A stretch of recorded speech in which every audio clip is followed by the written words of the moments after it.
Si Goku, na may mukhang hindi pa kailanman nakita ng sinuman, walang ekspresyon ang mga matang wala ng balintataw, at may nakakakilabot, halos malademonyong tawa, ay nakatayo sa gitna ng nagngangalit na unos. Ang kanyang katawan ay nagliliwanag sa isang puting apoy na hindi mapapatay, at lumitaw ang mga kumikinang na gintong marka sa kanyang balat. Isang malayong tinig ang sumigaw. Goku, tumigil ka. Kung hindi ka kakalma, babagsak ang planeta. Ngunit walang naging sagot. Walang laman ang titig ni Goku, na para bang naglaho na ang lahat ng bakas ng kanyang pagkatao. Sa isang sandali, dahan-dahan niyang itinaas ang kanyang kamay. Pumutok. Sumabog ang mahiwagang harang na nilikha ni Whis upang protektahan ang planeta. Nagkabitak-bitak ang kalangitan, at nahati sa dalawa ang planeta sa gitna ng kawalan ng kalawakan. Umalingaw mula sa malayo ang tinig ni Whis. Hindi. Goku, tumigil ka. Ngunit huli na ang lahat.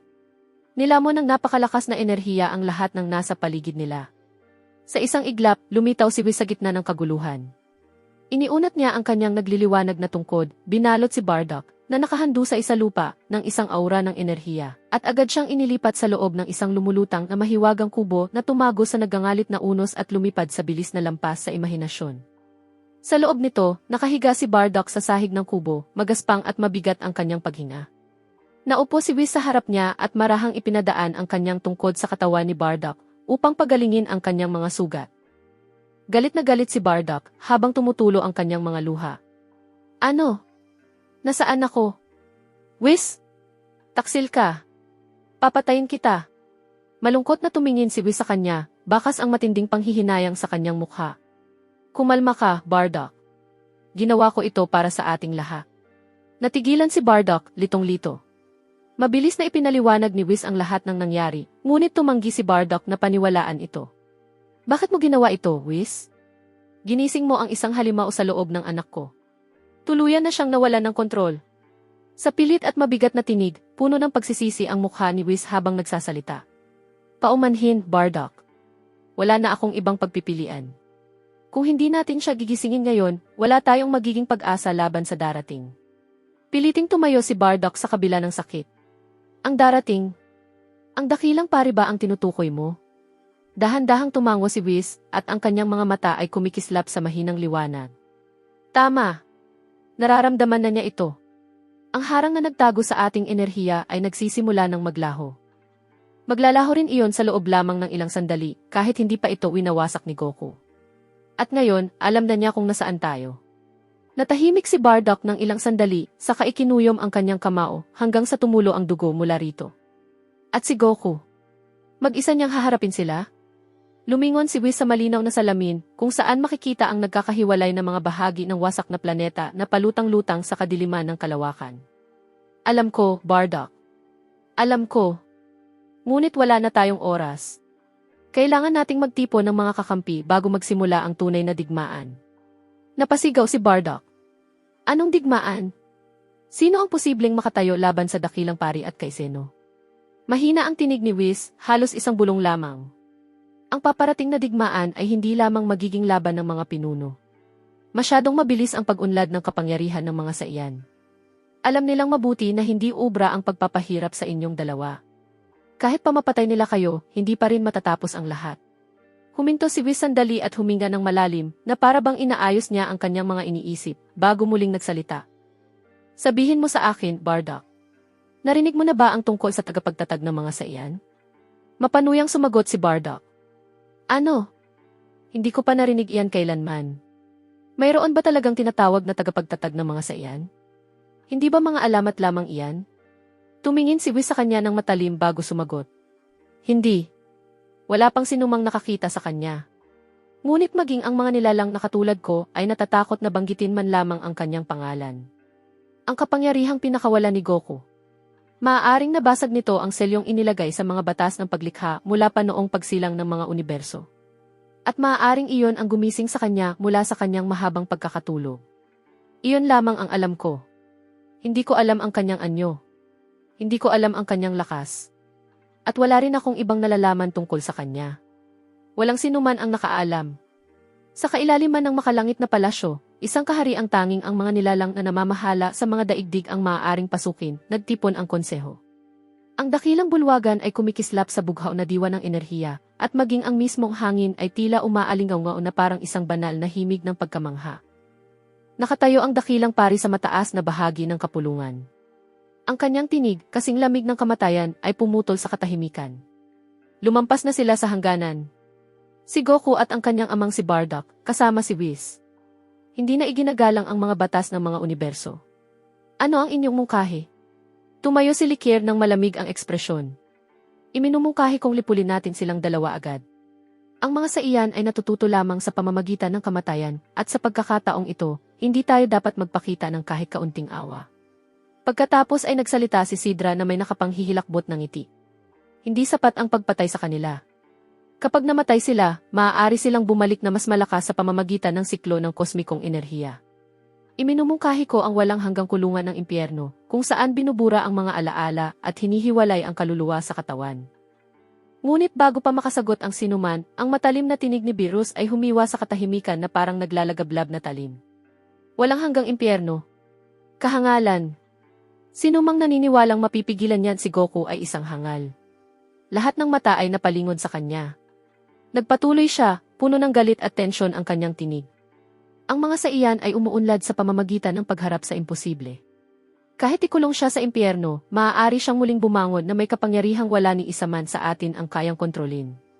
At kapag nangyari iyon, hindi ako, hindi kayo, at marahil maging si Zeno-sama mismo ay hindi siya mapipigilan.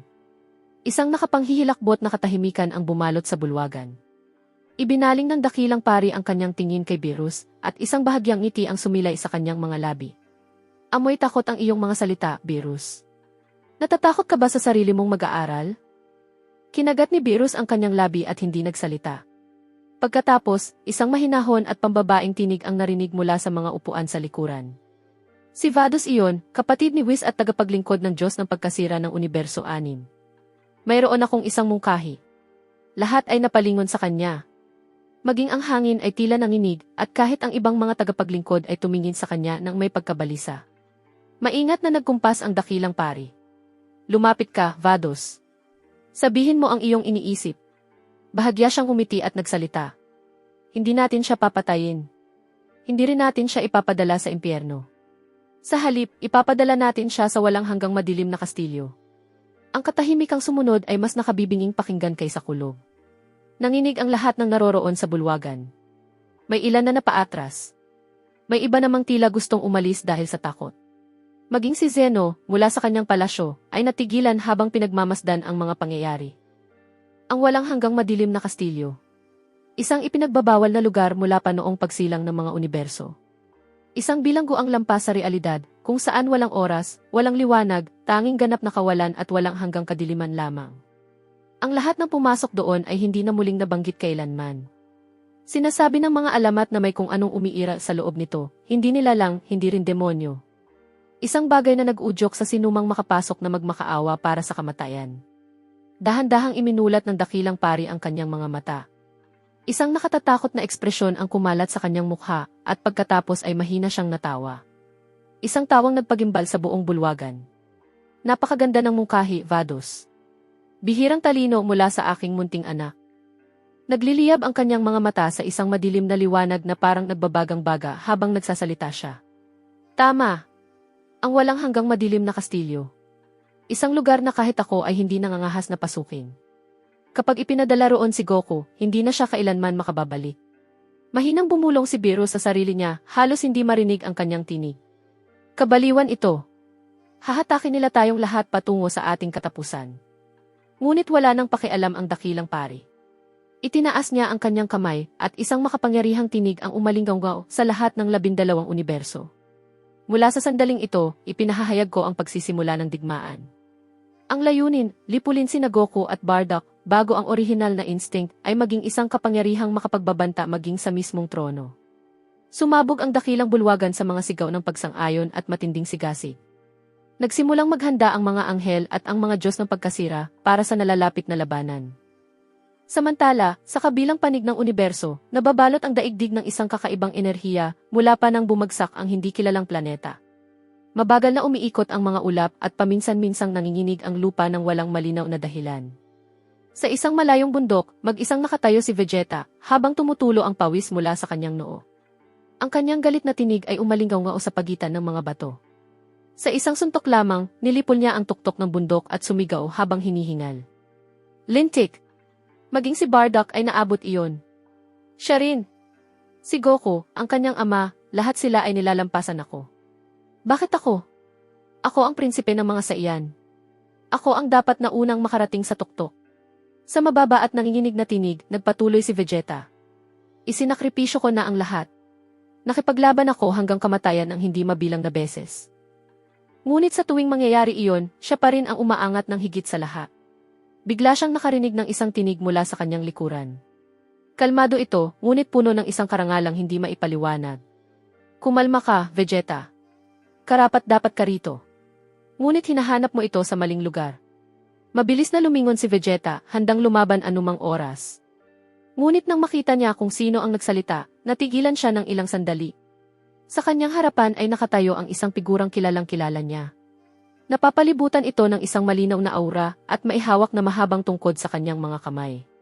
Mahinang bulong ni Vegeta. Whis! At si Bardock. Hindi ako makapaniwalang buhay ka pa. Kung gayon, totoo nga ang lahat. Ngunit hindi sumagot si Bardock. Pun ang kanyang isip ng mga alalahanin tungkol sa kanyang anak. Lumapit si Whis sa kanyang karaniwang kalmado at maringgan na kilos, saka nagsalita ng may bahagyang ngiti. Ikaw na ang susunod, prinsipe ng mga saiyan. Sumimangot si Vegeta, ikinuyom ang kanyang kamao, at galit na nagbulong. Pumunta ka rin ba rito para kutyain ako? Para sabihin na hindi ako karapat-dapat tulad ni Goku. Dahan-dahang umiling si Whis at sumagot.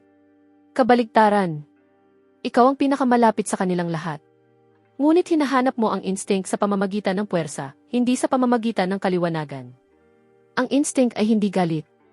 Ito ay katahimikan sa gitna ng kaguluhan. At dahil isa kang prinsipe, pinipigilan ka ng iyong pagmamataas na maabot ang katahimikang kailangan mo.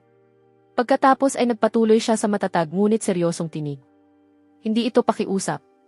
Isa itong utos. Para sa kaligtasan ng iyong lahi. Ang inyong uri ay nasa bingit ng pagkalipol. Natigilan si Vegeta. Hindi niya halos mapaniwalaan ang mga salitang katatapos lamang sabihin ni Whis. Bahagya siyang napaatras habang lumalaki ang kanyang mga mata sa pagkabigla. Katahimikan. Kalmado. Paano ako magiging kalmado habang nasusunog ang mundo? Tahimik na sumagot si Whis. Iyan mismo ang dahilan kung bakit narito ako ngayon kasama mo. Matututo kang lumaban ng walang puot. Umatake ng walang hangaring pumatay. Maging isang talim na walang sariling kagustuhang manakit. Natahimik si Vegeta sa loob ng ilang segundo. Pagkatapos ay itinaas niya ang kanyang ulo at muling nagliyab ang kanyang mga mata sa isang determinasyong matagal nang hindi nakita. Kung gayon, turuan mo ako. Ano man ang maging kapalit. Hindi ko hahayaang malamangan pa ako ni Goku o ng sinumang saiyan kailanman. Ibinaling ni Whis ang kanyang tingin kay Bardock na ang mukha ay nag-aalab sa galit at paghihiganti at nagsalita. May nakalaan din ako para sa iyo habang nagsasanay si Vegeta.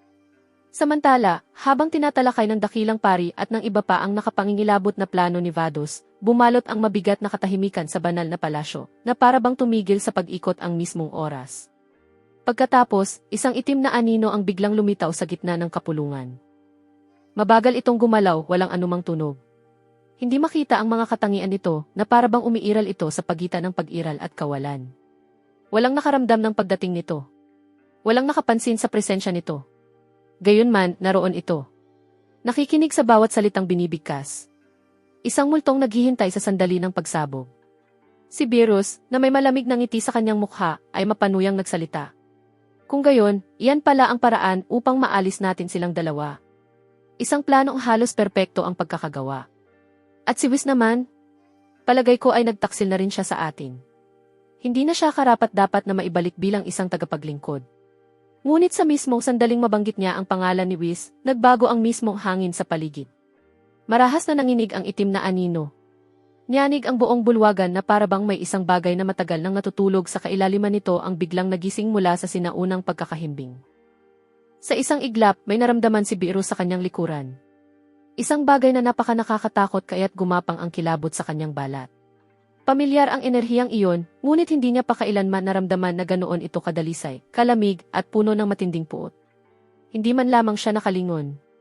Bigla na lamang siyang sinunggaban ng isang maitim na kamay sa mga tainga at inangat sa ere na parabang isa lamang siyang munting kunehong nahuli sa mga panga ng isang gutom na tigre. Isang pigil na sigaw ang nakawala sa lalamunan ni Beerus at ang mga mukha ng mga pinuno ay nanigas sa sukdulang pagkabigla. Ang tinig ng estranghero ay dumagundong na parang kulog, puno ng galit at pagkamuhi. Papatayin kita, pusang iyan. Papatayin ko kayong lahat. Isa-isa. Nasaan si Frieza? Nasaan ang insektong iyon? Nyanig ng bulwagan ang alingawngaw ng kanyang tinig. Maging ang mismong kalawakan ay tila nagbitak sa loob ng isang saglit. Sa gitna ng takot at galit, tinipo ni Beerus ang bawat hibla ng enerhiya ng pagkawasak sa kanyang kaibuturan at sumigaw ng buong lakas. Isang marahas na pagsabog ang nagliwanag sa buong palasyo. Isang alon ng napakalaking kapangyarihan ang humagi sa lahat paatras. Nakalaya si Beerus mula sa pagkakahawak, hingal na hingal at balot ng alikabok ang kanyang mukha. Ngunit wala na ang mahiwagang nilalang. Naglaho ito ng kasing tahimik ng pagdating nito. Nakatayong matatag ang dakilang pari. Walang mabasang emosyon sa kanyang mukha, bagaman ang kanyang mga mata ay kumikislap sa damdaming malayong matawag na kalmado. Alaynan! Mukhang isa siya sa mga tagasunod ni Whis. Kung ganoon, nagsimula nang ang magtipon ng mga kakampi si Whis. Pagkatapos ay malamig siyang umiti at idinagdag. Napakaganda. Ibig sabihin, malapit na ang digmaan. Sa mismong sandaling iyon, sa daigdig, isang biglaang sinag ng liwanag ang sumiklab at pumasok sa katawan ni Bardock, na nooy nakahandusay na walang malay sa lupa. Marahas na nanginig ang kanyang katawan dahil sa matinding pagkabigla. Bigla niyang iminulat ang kanyang mga mata at sumigaw sa paos na tinig. Nakita ko sila. Nakita ko silang lahat. Galit na sumigaw si Whis. Sinabi ko sa iyo na huwag mong hawakan ang kahit sino. Sinabi ko na hindi gagana ang enerhiya ng pagiging di nakikita kapag nakipag-ugnayan ka sa isang buhay na nilalang. Tahimik na lumapit si Bardock sa kanya. Kalmado ang kanyang mukha, ngunit ang kanyang mga mata ay puno ng kaguluhan. Hindi ko napigilan ang sarili ko, Whis. Pinag-uusapan ni Beerus ang tungkol sa iyo, tungkol sa akin, at tungkol kay Goku. Kung narinig mo lamang ang puot sa kanyang tinig, mauunawaan mo ang galit ko. Tumaas ang tinig ni Whis habang nag-aalab ang galit sa kanyang kalooban. Sinira mo ang lahat. Ngayon alam na nila na minamasdan natin sila. Magiging maingat na sila ngayon. Ngunit bago pa makapagpatuloy si Whis, inilagay niya ang kanyang kamay sa balikat ni Bardock at nagsalita sa kakaibang kalmadong tinig. Hindi na mahalaga iyon. Sapat na ang narinig natin. Napagpasyahan na ng dakilang pari ang inyong kapalaran. Kamatayan o walang hanggang pagkabilanggo sa madilim na kastilyo. Hindi ko inaasahan ito. Ito na ang pinakamasamang maaaring mangyari. Tila huminto ang oras sa loob ng isang saglit. Nagbago ang hangin sa kanilang paligid. Dahan-dahang tumayo si Bardock habang nanginginig ang kanyang mga kamao. Ano ang nangyayari? Mahina niyang bulong. Pagkatapos, isang nakabibinging dagundong ang umalinggaw sa kalangitan, parang sigaw na nagmula sa kailaliman ng impyerno.